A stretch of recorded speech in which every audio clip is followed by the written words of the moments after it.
Fala aí pessoal, sou Jorge Nicola, bem-vindos a mais um vídeo do canal, sempre bom ter vocês por aqui, sem perder tempo, só pedir para deixar like, se inscrever no canal e ativar as notificações. Bora começar o vídeo com aquele tradicional giro de notícias e a primeira informação é sobre Guilherme, o atacante do Santos festejou seu gol na derrota por 2-1 contra o Palmeiras na Vila Belmiro, fazendo referência ao Neymar e pedindo para que ele assine logo o contrato com o Peixe.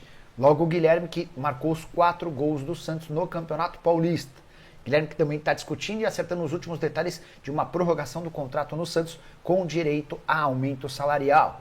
Bora mudar de assunto e falar sobre o internacional. Bruno Gomes passará nessa quinta-feira por exames. A suspeita de lesão séria no joelho. Período mínimo de recuperação, se tudo correr bem, é de 30 dias. Já o rival Grêmio fez proposta de empréstimo pelo zagueiro Marcão. Atleta que pertence ao Sevilha, é brasileiro, a opção é de empréstimo de uma temporada com obrigação de compra e há otimismo no tricolor gaúcho. Para completar o giro de notícias, o Bahia esteve perto de contratar um goleiro internacional, Paul Lopes, que pertence ao Girona, outro time que faz parte da família do Grupo City. Mas, por conta de problemas familiares, o Paul Lopes acabou não conseguindo se acertar com o tricolor baiano. A saideira do giro de notícias queria contar que um jogador importante do Vitória entrou em contato comigo para dizer que a premiação referente ao Campeonato Brasileiro do ano passado ainda não foi paga. Vitória que também está devendo comissões a empresários por conta de negociações dos últimos 6 meses do ano passado. Preciso te contar agora que o Atlético Mineiro tem em mãos uma proposta do exterior, mais especificamente do Al-Ahly, dos Emirados Árabes Unidos, por Bryan Palacios, atacante colombiano de 22 anos de idade que no Atlético não conseguiu vingar. Ele havia sido comprado por mais ou menos 3 milhões de dólares do Atlético Nacional na temporada passada, no ano de 2024 discreto pelo Galo. 26 jogos, 2 gols e 4 assistências. O Bryan Palacios, que quase foi envolvido nas negociações com o Atlético Paranaense pelo Coelho, mas tanto o Bryan Palacios quanto o Igor Rabelo não quiseram se mudar para jogar na Série B. Diante desse cenário, o Galo tenta melhorar as condições do negócio com o Al-Ahly para pelo menos recuperar aquilo que foi investido quando da compra do jogador junto ao Atlético Nacional no ano passado. A pergunta que eu quero deixar para você, torcedor atleticano, é: o que fazer com o Palacios? Você venderia por essas cifras? Considera o valor baixo? Já usa o espaço para comentário e registra a sua opinião, beleza? Bora mudar de assunto e falar sobre o Cruzeiro, que já está em crise. Pelo menos Fernando Diniz voltou a estar ameaçado e bastante pressionado. É que nessa quarta-feira, jogando em Brasília, a Raposa perdeu por 1-0 para o Atlético. E ainda no primeiro tempo, torcedores do Cruzeiro que estavam numa nega-rincha já xingavam o treinador. Ei, Diniz, vai tomar caju? Adaptei a música para evitar palavrões no vídeo aqui no canal, mas certamente você entendeu, né? O Cruzeiro só foi finalizar sua primeira bola no gol do Atlético aos 31 minutos do primeiro tempo. Fez um jogo ruim, que ficou ainda pior no segundo tempo, com um gol contra de Fabrício Bruno. Cássio foi muito criticado nas redes sociais e resolveu responder. Ele chegou a escrever o seguinte, abre aspas: cuidado com a opinião de pessoas que sabem de tudo, mas não conquistaram nada. Goleiro cruzeirense, que ainda mudou a foto do seu perfil, ele colocou uma montagem dele embalado ou acompanhado de diversas taças que ele conquistou ao longo da sua carreira. Torcedor cruzeirense, está na hora de demitir o Diniz, que o erro para manutenção dele foi um grande equívoco, isso acho que ninguém tem dúvida. Minha pergunta é se vale a pena demiti-lo agora ou deixa o Diniz pelo menos terminar o campeonato estadual. Usa o espaço para comentário e registra o que você pensa, beleza? Hora de falar sobre o Vasco, que prepara uma limpa pesada. Até 9 jogadores ainda devem deixar o clube. E olha que eu nem estou contando o Emerson Rodrigues, colombiano, que acaba de rescindir seu contrato e não joga mais pelo Cruz Maltino. Os atletas que não ficam ou não estão nos planos da diretoria, né? Vai depender de opções e propostas do mercado. Capasso, Zé Gabriel, De Luca, Serginho, Riquelme, JP, Lucas Eduardo, Issorça e Jean Davi. Importante contar que o JP e o Lucas Eduardo poderiam ser emprestados. O Vasco até topa que eles ganhem um pouquinho mais de experiência fora para depois, quem sabe, voltarem e serem reaproveitados. Os casos de maior preocupação são com o Capasso, Issorça e Jean Davi. O Capasso custou $1,5 milhão, mesmo valor do Jean Davi. Já o Issorça foi comprado por $5 milhões. Atletas que teriam algum valor de mercado, especialmente se estivessem um pouquinho melhor de aproveitamento dentro do clube. Se o Vasco conseguir limar todos esses jogadores, ainda garante uma enorme economia na folha, o que facilitaria na busca por reforços importantes. Cruz Maltino que não tem dinheiro para grandes investimentos, por isso qualquer contratação no Vasco sempre se transforma em novela, especialmente se essa contratação for de um ponta. Jogadores de ataque são sempre mais caros. Hora de falar sobre o Corinthians, único com 100% de aproveitamento no Campeonato Paulista, em dono de um novo recorde. Timão venceu na noite dessa quarta-feira o Água Santa por 2-1 na Neoquímica Arena, mesmo placar da vitória contra o Velo Clube na rodada passada. O Timão também já havia estreado com vitória no Campeonato Paulista contra o Red Bull Bragantino em Bragança Paulista. Na oportunidade, vitória de virada. Com esses 3 resultados, o Corinthians chegou a 9 pontos em 3 rodadas. Ninguém no Campeonato Paulista tem 100% de aproveitamento, exceto a equipe de Ramon Dias. E aí vale a lembrança de que o Corinthians já havia terminado o ano passado com 7 vitórias consecutivas no Campeonato Brasileiro, ou seja, estamos diante de um Timão com 10 vitórias seguidas, novo recorde nesse século. O Timão se equipara, se iguala ao Corinthians de Vanderlei Luxemburgo, que em 2001 também havia conseguido 10 vitórias consecutivas. A maior sequência de vitórias na história do Corinthians é de 1920 a 1921, na oportunidade foram 21 vitórias seguidas. Os 10 triunfos atuais, você quer saber? Essa sequência começa com vitória contra o Palmeiras, depois tem triunfo contra o Vitória, Cruzeiro, Vasco, Criciúma, Bahia, Grêmio, além dos 3 jogos do Campeonato Paulista desse ano. Corinthians que já iniciou na manhã dessa quinta-feira sua preparação para o confronto contra o São Paulo no final de semana, jogo no Morumbis, onde o Corinthians não vence desde o Campeonato Paulista de 2023, expectativa de um grande clássico e o Timão tentando manter essa sequência embalada de triunfos. Bora de novidade no Flamengo. O rubro-negro é o único clube da América do Sul a figurar num ranking dos 30 clubes mais ricos do mundo. Esse estudo foi feito pela Deloitte e é intitulado Football Money League.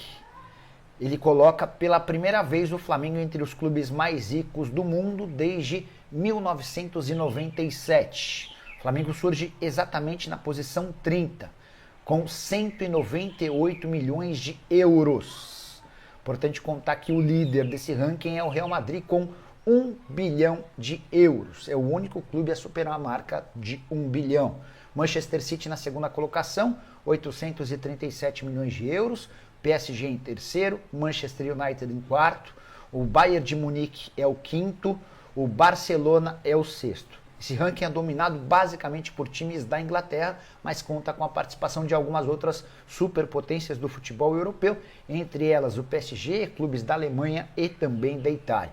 O Flamengo é o único a se meter nesse rol de gigantes. Importante contar que, para efeito de contabilidade, a Deloitte considera apenas receitas recorrentes, excluindo vendas de atletas. Então, o Flamengo consegue se colocar em 30º lugar, com 198 milhões de euros de receita, mesmo excluindo vendas de jogadores.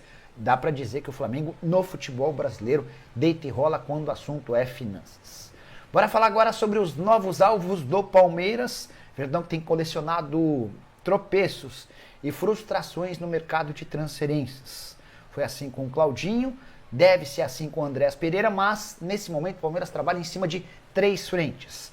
A grande novidade é a presença de Vinícius Souza, volante do Sheffield United, como alternativa. O Palmeiras já havia feito investidas em outros jogadores, como por exemplo o Vila Sante do Grêmio, não conseguiu avanços. Vinícius Souza, só para te lembrar, jogador formado na base do Flamengo, que foi negociado com o futebol europeu e por lá tem se dado super bem, é um dos destaques do Sheffield United. Estou para dizer para vocês que a chance desse negócio avançar não é das maiores, até porque, de acordo com a ESPN, o Leonardo Holanda, que tem cuidado das negociações internacionais, foi ele, por exemplo, quem fechou a contratação do Felipe Anderson. Ele está na Inglaterra tentando convencer o Sheffield United a um empréstimo de 6 meses. Não tem muita lógica para o Sheffield emprestar alguém que é titular, que é peça importante, por um período de 6 meses, especialmente nessa reta final de campeonato inglês. Mas é essa a proposta do Palmeiras. Verdão que também sonha com David Washington, centroavante formado na base do Santos, hoje no Chelsea, 19 anos de idade. O Chelsea topa emprestá-lo, mas tem dado preferência para clubes europeus para que ele continue evoluindo e fazendo a sua formação por lá. Importante contar que Santos e Flamengo também haviam feito propostas para a contratação do David Washington também por empréstimo.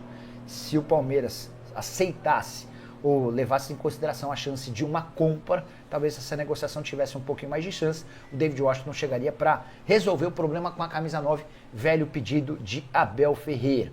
A terceira e última negociação no momento é uma velha e antiga conhecida do torcedor, Andréas Pereira. Verdão já fez 2 ofertas ao clube inglês chamado Fulham, a primeira delas de 20 milhões de euros, a segunda de 20 milhões de euros fixos, mais 5 milhões de euros em bônus. O Palmeiras pretende fazer uma última cartada, mexendo pouco nos números, mas alterando consideravelmente a forma de pagamento, fazendo com que os pagamentos sejam mais rápidos, ou seja, o Fulham receberia a grana de maneira mais imediata. Se essa negociação também não avançar, aí o Palmeiras vai precisar buscar uma outra alternativa. Vale a lembrança de que Leila Pereira e Anderson Baus têm sido duramente criticados por torcedores alviverdes diante da demora e dificuldade na contratação de atletas. Palmeiras tem 2 reforços para 2025, o Paulinho, comprado do Atlético, mas que só volta a jogar a partir do mês de abril, além de Facundo Torres, jogador adquirido do futebol dos Estados Unidos. Bora fechar o vídeo para falar sobre o São Paulo. Preciso te atualizar sobre a situação de Henrique Carmo, jogador jovem da base e de quem se tem enorme expectativa. Você vai lembrar que o processo de renovação de contrato dele foi caótico, com o São Paulo correndo o risco de perdê-lo. Mas, quase que na semana de anúncio da permanência do atleta, com direito a uma extensão de vínculo, renovação importante até 2028, o São Paulo conseguiu evitar o risco de perder o atleta de graça. Surgiu no GE uma informação de que o Henrique poderia se mudar para o PSV. Ele seria emprestado por uma temporada com opção de compra. Notícia a respeito de Henrique no PSV desapareceu e eu fui atrás para conversar com o Wagner Ribeiro e trazer algumas atualizações importantes sobre o tema. O Wagner contou que na oportunidade o São Paulo pediu 1 milhão de euros para emprestar o Henrique do Carmo. O PSV considerou o valor muito alto, mas não descartou o negócio. Na oportunidade, além desse 1 milhão de euros por empréstimo, o São Paulo também cobraria no fim da negociação, caso o PSV quisesse ficar com o jogador em definitivo, 6 milhões de euros por 70% dos direitos econômicos. O que o PSV fez? Decidiu continuar monitorando o atleta e enviou um representante para a Florida Cup, para a Flórida, no caso, para ver a FC Series, para tentar assistir em loco ao Henrique. O problema é que ele não participou de nenhum dos 2 jogos por lá, contra Cruzeiro e Flamengo. O Henrique jogou na estreia do São Paulo no Campeonato Paulista, no empate em 0-0 contra o Botafogo, mas em Ribeirão Preto não havia nenhum representante. Não dá para dizer que as tratativas entre PSV e Henrique estão descartadas, não há mais negociações, mas a coisa deu uma bela esfriada depois que o PSV não conseguiu avaliar de perto o talento do jogador. Só para lembrar que também já contei com exclusividade para vocês nessa semana do interesse do Porto na compra do atacante William Gomes, parceiro do Henrique nos tempos de base. A oferta é de 9 milhões de euros e eu posso assegurar para vocês que até aqui o São Paulo não descartou a negociação. As partes ainda conversam para tentar acertar detalhes burocráticos. A venda ainda tem boas chances de acontecer. Prometo ficar de olho em qualquer novidade e atualizo. Esqueçam de deixar like, de se inscrever no canal. A gente se encontra mais tarde. Tchau! Seja bem-vindo ao canal de notícias do Botafogo. Aqui você acompanha tudo sobre o nosso glorioso, sempre com informações detalhadas e emocionantes. Antes de mergulharmos nesta história que promete agitar o mercado, aproveite para se inscrever no canal e ativar as notificações. Assim, você não perde nenhuma novidade sobre o time que está conquistando os holofotes no futebol brasileiro. Vamos ao que interessa. Nos últimos dias, um nome começou a circular nos bastidores do futebol e despertou o interesse do Botafogo, o atacante PP, atualmente no FC Porto. O jogador, que brilhou no Grêmio antes de seguir para a Europa, se viu no centro de uma polêmica após rebater declarações do técnico Vitor Bruno. O treinador afirmou que PP se auto-excluiu de uma partida em que o Porto acabou derrotado por 3-1 para o Gil Vicente. PP, por sua vez, negou as acusações e usou suas redes sociais para expressar sua indignação, criticando o técnico em tom contundente. No entanto, a postagem foi apagada horas depois, mas não antes de causar um grande rebuliço. A tensão gerada pelo episódio envolvendo PP e o técnico Vitor Bruno não apenas acendeu um alerta interno no FC Porto, mas também chamou a atenção de clubes fora de Portugal. Em um momento em que o time portista enfrenta turbulências, tanto nos resultados quanto na gestão de vestiário, o desentendimento público agrava ainda mais a situação. PP, que até então vinha tentando consolidar sua posição como uma peça-chave na equipe, agora se encontra no centro de uma crise de relacionamento, o que pode acelerar sua saída do clube. E quando um jogador desse calibre começa a se movimentar no mercado, os holofotes naturalmente se voltam para ele. Para o atacante, o episódio representa mais do que uma questão pontual, é um divisor de águas em sua trajetória no Porto. Desde que chegou à Europa, PP teve momentos de destaque, mas também enfrentou questionamentos sobre seu desempenho em jogos decisivos. Agora, com essa ruptura de confiança entre ele e a comissão técnica, sua permanência parece ainda mais incerta. É nesse cenário que os rumores sobre um possível retorno ao Brasil ganham força, principalmente com o Grêmio surgindo como uma opção natural. O clube gaúcho, que foi a casa de PP antes de sua transferência para a Europa, ainda o vê como um ídolo e teria o apoio massivo da torcida para trazê-lo de volta. Por outro lado, o Botafogo surge como uma alternativa inesperada e intrigante. O clube carioca, que vive um momento de ascensão e tem como meta se firmar como uma potência no futebol brasileiro, demonstra ambição no mercado de transferências.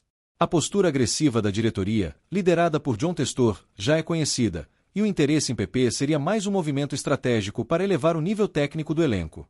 Com a possibilidade de disputar competições internacionais, o Glorioso busca reforços que não apenas agreguem qualidade, mas também experiência em jogos de alto nível. E PP, com sua bagagem europeia e conquistas pelo Grêmio, se encaixa perfeitamente nesse perfil. A disputa por PP, no entanto, promete ser acirrada. O Grêmio, além da relação histórica com o jogador, conta com a vantagem emocional. A identificação de PP com o clube e sua torcida é inegável, o que poderia pesar em uma eventual negociação. Mas o Botafogo tem um trunfo que pode desequilibrar a balança: o projeto ambicioso de se consolidar como um dos grandes do continente. O Glorioso tem mostrado que não apenas está disposto a investir pesado, mas também que tem visão de longo prazo, algo que pode atrair jogadores que buscam mais do que apenas um retorno ao passado. A pergunta que fica é: o que PP valoriza mais neste momento de sua carreira? Além disso, é importante observar como a postura de PP pode influenciar a percepção de possíveis interessados. Sua decisão de rebater o técnico publicamente e, em seguida, apagar a postagem, revelou um jogador que não tem medo de se posicionar, mas que também precisa refletir sobre a forma como gerencia sua imagem.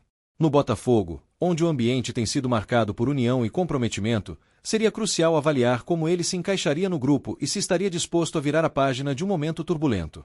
Em campo, não há dúvida sobre sua capacidade. Fora dele, resta saber se ele estaria preparado para dar um passo adiante. Com tudo isso em jogo, a novela sobre o futuro de PP promete novos capítulos nos próximos dias. O FC Porto ainda não tomou uma posição oficial sobre a situação, mas o mercado brasileiro já está de olho, e o Botafogo, sem dúvida, está no radar como um dos possíveis protagonistas dessa história. Torcedor, o que você acha? PP seria o nome certo para elevar ainda mais o patamar do Botafogo ou é melhor focar em outros nomes? Fique ligado e não se esqueça de acompanhar nosso canal para mais atualizações sobre o Glorioso. Segundo informações reveladas pelo jornalista Jorge Nicola, o Botafogo monitora de perto os desdobramentos do caso de PP. A diretoria alvinegra, que tem se mostrado ambiciosa no mercado de transferências, estaria interessada em aproveitar essa oportunidade para reforçar ainda mais o elenco. Com a possibilidade de disputar competições internacionais no próximo ano, o Glorioso busca jogadores que possam elevar o nível técnico do time, e PP, com sua experiência e habilidade, se encaixa perfeitamente nesse perfil. Afinal, um jogador com passagem pela Europa e um histórico de conquistas no Brasil pode ser o diferencial que o time precisa. Mas será que o Botafogo está preparado para enfrentar a concorrência de outros clubes brasileiros? A volta de PP ao Grêmio seria natural, dada a conexão emocional com o clube gaúcho, mas o projeto esportivo do Botafogo, liderado por John Testor, pode ser um fator decisivo. O clube carioca não tem medido esforços para se consolidar como uma potência no cenário nacional e internacional. E você, torcedor, acredita que PP seria uma boa contratação? Seria ele o reforço ideal para ajudar o Botafogo a alcançar voos ainda mais altos? Outro ponto que chama a atenção é a postura do jogador. A polêmica com o técnico do Porto levanta dúvidas sobre sua mentalidade, mas também mostra um atleta que não tem medo de se posicionar. Isso pode ser visto como um sinal de personalidade, algo que muitas vezes é necessário em um elenco competitivo. No entanto, o sucesso de uma negociação também depende de como o atleta se encaixaria no grupo e no esquema tático do treinador. No caso do Botafogo, o estilo de jogo poderia ser ajustado para explorar ao máximo as características de PP, caso ele realmente venha para o clube. Resta agora acompanhar os próximos capítulos dessa novela. O FC Porto ainda não se pronunciou oficialmente sobre a situação de PP, e o jogador segue com futuro indefinido. Enquanto isso, o Botafogo observa com atenção, pronto para agir no momento certo. E você, que ouviu até aqui, O que acha dessa possibilidade? PP no Botafogo seria um acerto de peso ou o Glorioso deveria focar em outros nomes? Não deixe de compartilhar sua opinião nos comentários. E não se esqueça de se inscrever no canal para continuar acompanhando tudo sobre o nosso Glorioso. Até a próxima!